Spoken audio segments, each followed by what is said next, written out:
नमस्कार दोस्तों। मैं बताऊं, आप लोगों ने बहुत सारे लोग बताते हैं कि सहस्त्रार चक्र 7 चक्रों का अनुभव कैसे होता क्या है, और उनके बारे में जागृत करने के बारे में बता देते कि ये शक्तियाँ प्राप्त हो जाएंगी, ये शक्तियाँ अनंत प्राप्त हो जाएंगी। पहले आपको बेसिकली चीज़ समझा देते हैं। शरीर में मूलतः 7 चक्र हैं। 7 चक्रों का उनके बारे में बताते हैं। मूलाधार, स्वादिष्टान, मणिपुर, अनाहत, विसुवृत चक्र, आज्ञा चक्र और सहस्त्रार चक्र। दोस्तों, मनुष्य मूलाधार चक्र से जन्मता है और वो मूलाधार में ही मृत्यु को प्राप्त हो जाता है। दोस्तों, मैं आपको समझाता हूँ कि मूलाधार क्या है। मूलाधार अर्थात पृथ्वी तत्व का अस्तित्व।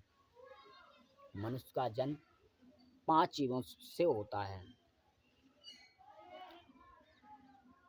जल, अग्नि, वायु, आकाश और पृथ्वी। छित जल पावक गगन सबीरा, पंच तत्व अधम शरीरा। इन 5 तत्वों से मनुष्य का जन्म होता है और इन्हीं में विलीन हो जाता है। ब्रह्मा जी ने जब सृष्टि का निर्माण किया तो मनुष्य को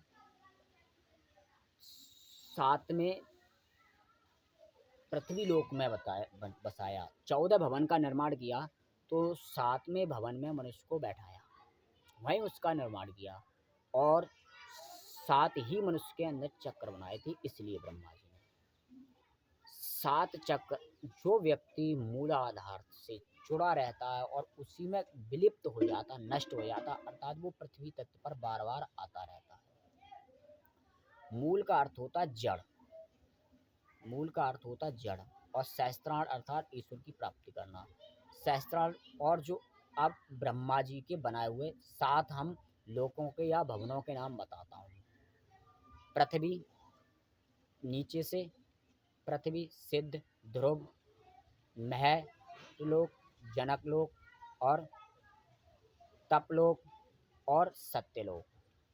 दोस्तों, इसी प्रकार से जो पृथ्वी लोक है वो हमारे लिंग और गुदा की अंतर्गत मध्य में केंद्रित है। और सहस्त्रार चक्र अर्थात सत्य ब्रह्मांड में अंतिम जो भवन है वो है। इन चीज़ों को आप समझ लीजिए। तो जो व्यक्ति बहुत कहते हैं सहस्त्रार तक पहुंच जाएंगे, पहले आप सहस्त्रार है क्या इससे समझना बहुत बेसिकली चीज़ें। बहुत विद्वान तो अलग अलग तरीके से समझाते हैं, मैं आपको बता देता हूँ। ब्रह्मा जी ने 7 ही दिन बनाए क्योंकि उनमें व्यक्ति 7 दिन तक 7 चक्रों पर ध्यान करे, इसीलिए बनाए थे। कोई दूसरी चीज़ के लिए नहीं बनाए थे। मैं आपको बता दूँ, सृष्टि का निर्माण इसलिए नहीं होता। और उन्होंने मुख्य 7 ही ऋषि बनाए थे। ये भी बहुत चीज़ें समझा देता हूँ। सारी चीज़ें हमारी दुनिया में जो ब्रह्मा जी ने मुख्य चीज़ मनुष्य विद्वानों के लिए बनाई थी वो 7 ही 7 रिलेटेड हैं।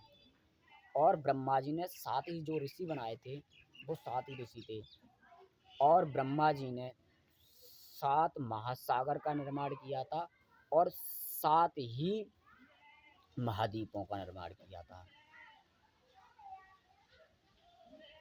और उसमें भी हम जम्बू द्वीप के अंतर्गत रहते हैं। समझा देता हूँ। ब्रह्मा जी ने जब मनुष्य की शादी रचाने का प्रावधान बनाया अपने यज्ञ से, तो भगवान शिव की भी शादी हुई, विष्णु भगवान की भी शादी हुई, ब्रह्मा जी की भी शादी हुई, अनंत देवताओं की शादी हुई, मनुष्यों की शादी हुई। लेकिन उनका सबका संबंध 7 से ही जुड़ा है, 8 में से नहीं जुड़ा है दोस्तों।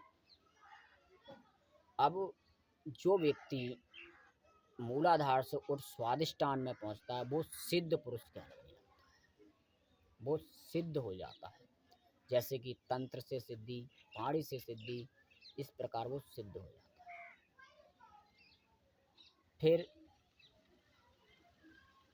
व्यक्ति उठता हुआ मणिपुर चक्र में आता है,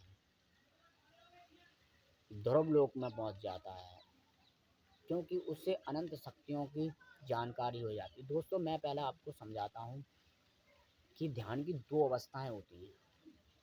एक अवस्था, दोनों का मैंने अनुभव किया है इसलिए मैं बताता हूँ, वो कैसे बताते हैं उनका जाने।